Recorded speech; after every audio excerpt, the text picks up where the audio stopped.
याच्यानंतर to start your experiment you will verify first the pattern.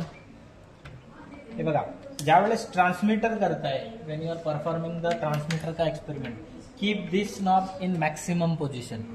When you are doing the transmitter, keep this knob in maximum position. This is in maximum position, so there will be maximum deviation between the combination of frequencies. म्हणजे 1-1 ची frequency, 0-1 ची frequency, 1-0 ची आणि 0-0. This will be spreaded apart. Spreaded apart असल्यामुळे तुम्हाला ते व्यवस्थित तिथे दिसतील, है की नाही. जर का त्या खूप जवळ असल्या तर दिसणार नाही. बट टेक्निकली खूप जास्त डिफरन्स असेल तर PLL ला ट्रॅक करायला डिफिकल्ट जातं. So when will be doing receiver, त्यावेळेस हा नॉब मिनिमम पोझिशनला म्हणजे एक्स्ट्रीम लेफ्ट पोझिशनला असला पाहिजे. आता आपण ट्रान्समीटर करतोय, so keep it at maximum position. हा मॅक्सिमम पोझिशनला अगोदरच घेऊन ठेवायचा. इथे पॅटर्न आहे, so I have connected it to the channel 1 now. You can observe the pattern like every time. The pattern is 1 and 4 times 0.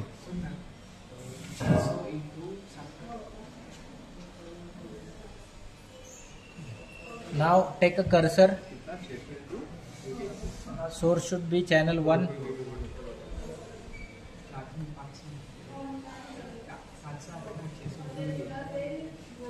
Cursor should be channel.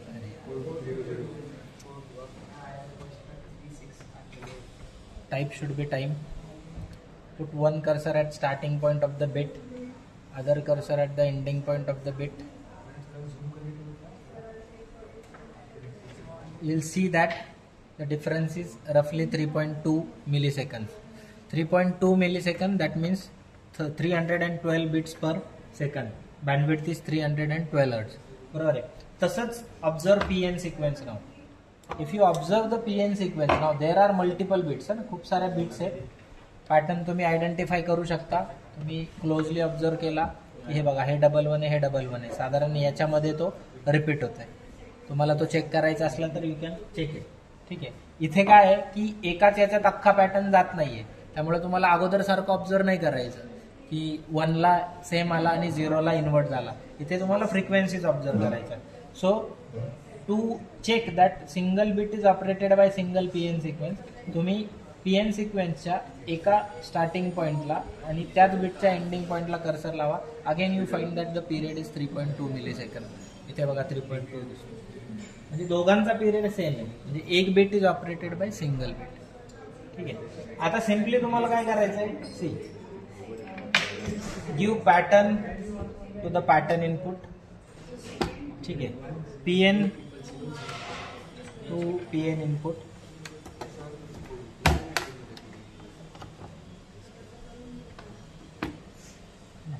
And आता हा 4 channel, ते पलीकडचे 2 कनेक्टर घ्या.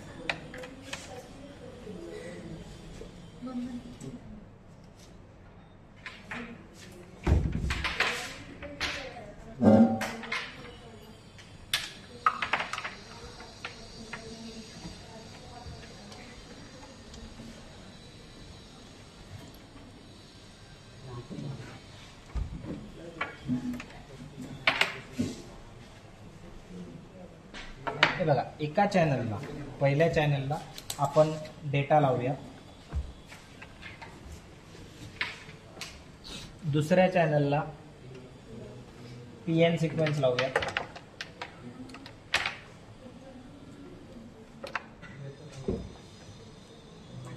आणि तिसऱ्या चॅनलला आपण जे आउटपुट येत आहे FHSS चं, सी याच्यात कॅरियर जे असणार आहे ते सायनोसॉइडल येणार आहे.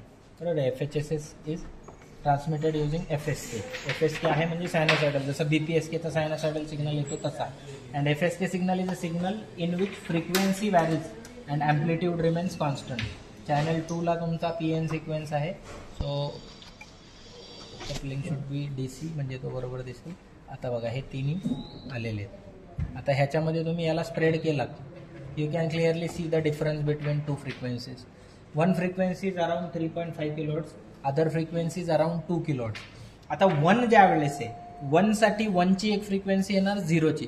So data bit 1, PN bit 1, 1 frequency. Data bit 1, PN sequence 0, second frequency. Data bit 0, PN sequence 1, third. Data bit 0, PN 0. हे अशा 4 फ्रिक्वेन्सीज येणार आहे. इथे ड्रॉ करताना तुम्ही रिफ्लेक्ट करू शकता, बट इथे व्यवस्थित समजत नाही. So it is understood in better way in FFT frequency domain. ठीक आहे. आणि ह्या चारही फ्रिक्वेन्सी तुम्हाला एक्झॅक्ट कॅल्क्युलेट करायच्या असल्या तर काय करायचं मी सांगतो. त्याच्या अगोदर तुम्हाला मी फ्रिक्वेन्सीज दाखवून देतो. आता हा माझा FHSS आलेला आहे सिग्नल, बरोबर आहे. याच्यामध्ये आता now I will go to the frequency domain. So I will go to math. याच्यामध्ये मॅथमध्ये FFT ऑप्शन आहे. हे बघा FFT. Source is channel 1. I want to observe spectrum of FHSS which is connected to channel 3. So source should be channel 3. हे बघा हा channel 3चा तुमचा source आलेला आहे. याच्यामध्ये आता इथे ब्लर दिसतं. इथे एक फ्रिक्वेन्सी, इथे एक फ्रिक्वेन्सी, ही खालची एक फ्रिक्वेन्सी आणि ही वरची एक फ्रिक्वेन्सी, अशा 4 फ्रिक्वेन्सीज दिसतात. Actually it should move. हे बघा ते म्हणजे अशा खालीवर जशा बीट ट्रान्समिट होतात ना तशा त्या ट्रान्समिट होताना दिसतात. I will tell you even easier way to identify 4 frequencies. मग तुम्ही त्या हिशोबाने स्पेक्ट्रम ड्रॉ करू शकता. व्हॅरी होताना दिसत नाहीये रे.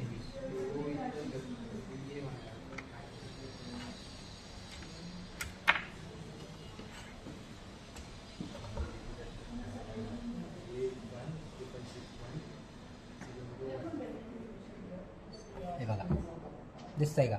हा पीक वर जातोय, मग हा पीक वर येतोय. दिसतंय का? एक पीक वर जातो, एक पीक खाली येतो. इकडे पण सेम तसंच होतं. ते जास्त ब्लर आहे त्यामुळे कळत नाहीये. 4 फ्रिक्वेन्सीज तिथं ट्रान्समिट होतात. Easier way to find out की काय तुमची फ्रिक्वेन्सी आहे इज तुम्ही ऑटो सेट करा. ठीक आहे. आत्ता आपण जे कनेक्शन केलं ते पुन्हा करूया. याच्यामध्ये काय करायचं बघा. हा जो पॅटर्न आहे, pattern give it to 5 volts. Pattern 5 व्होल्टला दिला.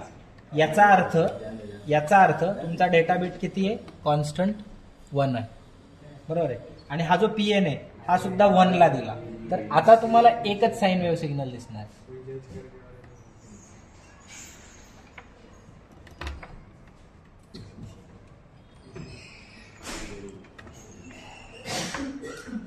पॅटर्न सुद्धा 1 ला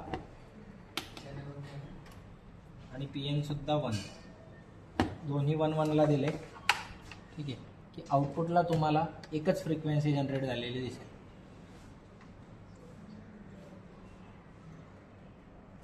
सिंगल फ्रिक्वेन्सी जनरेटेड.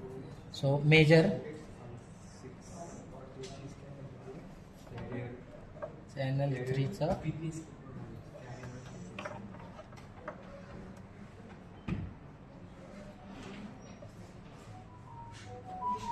सगळं येते फ्रिक्वेन्सी.